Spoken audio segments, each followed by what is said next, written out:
Raw. Raw. This is a go home show, apparently. Raw. Raw. What more can I say? Monday Night Raw. So, yeah, go home show. Hell in a Cell this Sunday. What's really on here for the final push of this show? Honestly, I forgot that show was this Sunday. But before we do get into this Monday Night Raw review, just want to tell everybody to check out my NXT TakeOver In Your House 2 review, which is uploaded online right now. Me and my co-host Kyle Coleman, we did a review last night. Talked about the show for about an hour, so go check that out. Go check that review. Upload it right now online. NXT TakeOver In Your House 2 review. We got a lot to say about the show, the matches, everything. A little bit of shooting shit also throughout the video, but we did review that show yesterday. And honestly, I'm glad we did review that show because we did not really want to review Hell in a Cell this Sunday, all right? So, moving on though. So, yeah, check out the NXT TakeOver In Your House 2 review, all right? But Monday Night Raw. We kick it off with Alexa Bliss sitting at her swing set after that horrible ending last week. Bliss basically said, we're going to put Lily on timeout, or I guess since WWE's going back on the road and whatnot, so Lily is going to go away for a while, which honestly that's a good thing after that whole little puppet fiasco last week with Baszler. Nia Jax showed up then, basically telling Bliss that Baszler will see her this Sunday at Hell in a Cell. Bliss says she can't wait, but Jax says, "What happened to you, man? We were friends at one point, and I knew the real Bliss, but Jack said, Bliss, you need to stop interfering and, in my career and messing with my friends." Bliss basically got pissed off then, saying we were never friends. Jax challenged her to a match tonight. Bliss basically said, "I didn't mean to hurt anybody." And, Jax, if you could forgive her. And then she laughed and said, "Just kidding. I accept your challenge." So, yeah, Jax versus Baszler tonight. That was a horrible ending last week, but we do kick off the show with Charlotte versus Nikki Cross again. Charlotte cut a promo in the back talking about Nikki Cross, saying her 5 minutes of fame are over before this match even really got to anywhere. Rhea Ripley came out and basically watched from the announce desk. At one point, Charlotte knocked Nikki Cross out the ring, which she got distracted then. Cross ended up winning by count out, which they've really been playing that up to a lot lately. And as Cross won and beat Charlotte by countout, she ran and did a lap. Charlotte did a big boot on her then, but right after, Ripley got in the ring, hit a riptide on the Charlotte then, taking her out. So yeah, these two still have a match this Sunday at Hell in a Cell for the Women's Championship. I'm almost surprised they didn't even have Ripley, just giving her a lot of these fluke wins like they've done for the past multiple weeks now lately. You think they probably put her in a title match at some point? Possibly, because she's somewhat beating the champion and the challenger. Might as well make it a triple threat at this point, but we're still going one-on-one here. Matt Riddle was talking to Jeff Hardy, which I swear to God, we barely see Jeff Hardy. And Jeff basically talked about, teamwork, continuity, and trust. And he can't believe he's saying this, but you should trust Randy Orton, and you need to listen to him. Hardy basically said he had a match with John Morrison. Riddle started talking about, man, Hardy, man, the gear, Rick Boogs. He's out there with Shinsuke Nakamura, and he's doing his 420 thing, bro. It's 420, bro. And Jeff Hardy disappears. Randy Orton shows up, and Riddle says, "Hey man, I'm not gonna let you down, bro." And Orton basically said, try not to be another Randy Orton and be yourself out there. Don't try to be me, basically. All right. Jeff Hardy went against John Morrison. John Morrison and Miz, who was in a wheelchair still, came out, or Johnny Drip Drip. Jeff Hardy went against John Morrison. It feels like I'm watching the year 2007 all over again. But they said it's the first time in over a decade since both of these two have faced each other. Cedric Alexander came out and watched this match. Jeff got the whisper in the win. He likes to go for the Swanton, but Morrison stopped him then, and he hit the Starship Pain. So another L for Jeff Hardy, but Cedric got on the microphone then, wanted to apologize for not showing Jeff the respect that he deserved last week. But Cedric said, "I idolized you, all right? I went back and, watched the match happen last week, and that Jeff is a sore winner." And, I was apologizing for not sending Hardy's disrespectful ass to a retirement home. Jeff basically said, "You want to retire me? If you beat me in this match, I'll retire right now." So basically, after commercial, we got Jeff versus Cedric.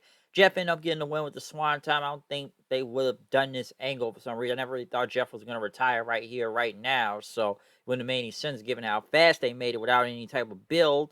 So, yeah, Jeff got the win. Or he's probably make it a hook to some excitement in the night, but it happened right now, and Jeff won in like 2 minutes. So there you go. Swan Time. Boom. The long-awaited re-debut of Eva Marie, since we've seen promo videos throughout the week. Eva Marie was going to go against Naomi, and Eva Marie came out. But at first, I did not know who that was with her that came out with her. It was Piper Niven from NXT UK, which they did not even mention who she was or what her name was. Basically, Niven just beat Naomi very fast. And then Eva Marie got on the microphone saying, "Here's your winner, Eva Marie," which Piper Niven hugged her. Then, listen, I know a lot of people are already saying Piper Niven's career is dead. She's already done. It's over for her. Like, dude, it's only been 5 minutes, okay? And then again, it's only week one. Let's not jump to conclusions here all the way, all right? Yes, it's raw and whatnot, but honestly, I don't know what Piper Niven was really doing on NXT UK. And I don't really watch a lot of NXT UK, so I can't really say much about that. Sometimes I feel like WWE doesn't even, they forget there's an NXT UK half the time. The only thing I really know is this Walter. The last match I really saw on an NXT UK show was the Walter Dragunov thing. But after that, I can't really tell you anything that's going on over there.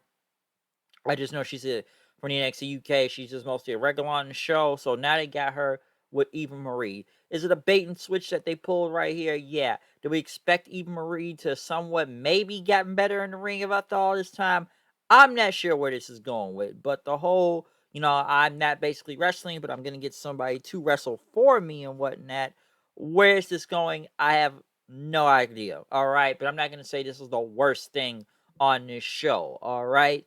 But yeah, Piper Niven making her debut, which was very random. Like I said, I almost forgot who that was that came out there. I'm like, have I not seen her before? And I'm like, oh yeah, it's Piper Niven from NXT UK and whatnot. It took me a minute to figure her out. So, um, I don't think her career is just dead and buried. I'm like, dude, she just got there. All right, so let's somewhat give this a chance. All right, I know the division is not really going good right now, especially on Raw when it comes to booking, but let's see where this little Eva Marie thing is gonna go. Mandy Rose and Dana Brooke were on a photo shoot in the back. Natalya and Tamina were training. They told her to keep it down, but Tamina said you should be worried about getting in the ring and how you look. Natalya said you guys got your priorities all wrong and stuff. But Mandy Rose says when at least we're not carried by our last names. Next, all four women started fighting each other in the training area till the referees and stuff broke them up. Then Randy Orton and Matt Riddle went against the New Day, or the Green and White Ranger, Woods and Kofi.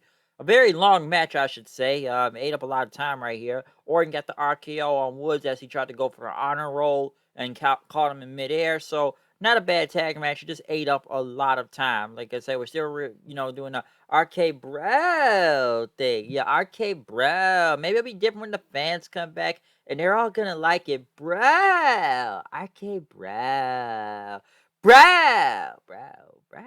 You know where I'm going with this. Asuka went against Rhea Ripley. How many times have I seen this now? Ripley won. Riptide wasn't a bad match. Charlotte came out and attacked Ripley. Then both women started to brawl with each other. Referees and security came out. Charlotte ended up having a bloody nose. Charlotte tried to get back in the ring several times, even tried to elbow one of the producers, but Ripley kicked her off the apron then, and Charlotte tried to come back, which I believe they had to censor out some words because she just started cursing up a storm, I guess, and they had to block out the words. She just, Flair said, I'm going to kick your ass and whatnot, so very heated brawl, not bad. At least it was something to build up for this versus feud on Sunday, but at least they hyped it up as much as they could between Charlotte and Flair. They just had to try to kill each other, all right? Lashley was in the back. Same hose every week, it looks like. The one that they have the most looks good in the yellow. But as they're in the back celebrating everything, they end up asking Lashley and MVP about the match tonight with Drew and AJ. They talk about William Wallace as Drew McIntyre about his promo tonight. Big Willie himself and that Lashley saying you're going to meet the same fate as William Wallace. And you're going to have your head on a stick, all right? Alexa Bliss went against Nia Jax. I don't know what else more I can say. I know it's the new dark, demented, evil Alexa Bliss versus Nia Jax. Um, Now what you could say for this, they had this stare down between her and Reginald. That Reginald was mesmerized or he was hypnotized by all this until Jax had to pull him off of there, and it ended up being a somewhat of a DQ finish and whatnot. Not sure where this went. All right, well, yeah, well, Reginald picked up Bliss, and then they did this whole staring out, hypnotization thing. Like it was like one of them clocks that just stand right there and you just move it back and forth. So, Reginald, I don't know. Is he going to be distracted by Bliss? I have no idea where this is going still, okay? I don't know. But I want this feud to end already as it is. So, end it, all right? I don't even know where it's going right now. Um, was in Kofi in the back, MVP basically. I know why Kofi Mania did ain't never coming back. You wasting your time in a tag team right now with people like him that's messing you up, all right? And that you were even pinned earlier, but that still make you a loser. But Kofi says, I don't agree with what you're saying. I got my boys right here. I've been successful having this bond and whatnot. Time for you to move, get the step in and whatnot. And MVP wish him luck on his match. I'm like, oh, I forgot you ain't got a match. I still think it's a way they're gonna have them turn. I still feel like he may lead a New Day Kofi and go form his own thing. So they could be breaking up the New Day soon. I'm not really sure, but I feel like that's happening very, very soon. All right. Riker when it gets Elias. I feel like we saw this last week, and Elias won with the count out again by getting out of the ring and having himself counted out. So that's what they did last week. Think they did, but yeah, that's basically what we got right there. Why is it still a few going? I don't even know between Riker and Elias right now. See where that's going. In the main event, we got AJ Styles versus Amos, Lashley and crew out there to watch. As this match went on, it ended up being a DQ finish, and then Lashley gets in the ring, and the Viking Raiders get in the ring. It is Drew and the Viking Raiders War Machine versus um Lashley and AJ and Amos. All right, that's why that's where we got this 6-man tag from all of a sudden. Yeah, basically that's where we got this tag matched in after the 1-on-1. Basically to eat up time for the end of the show. AJ ended up getting the win. Well, getting the pin, not the pin, but the tag to, I think he was trying to get Lashley to get almost in, but he hit Lashley with it. Lashley got in confused. And then Drew kicks his whole head off with a Claymore kick, taking him down. One shot, basically, and held up the title and telling Lashley, I will see you this Sunday, all right? I will see you this Sunday when that happens. So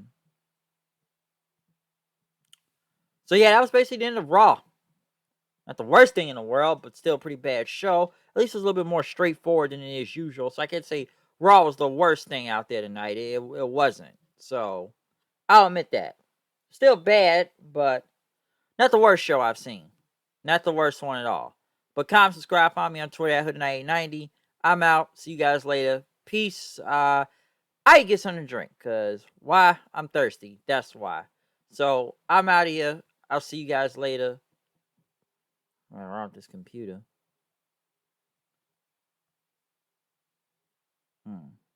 Yeah, and peace out, all right? So I'm out of here. Done. This is my review of Monday Night Raw. Raw, folks, that's Raw. So yeah, I'm going to keep it short and sweet right here. So I'm out of here. See you guys later. Peace.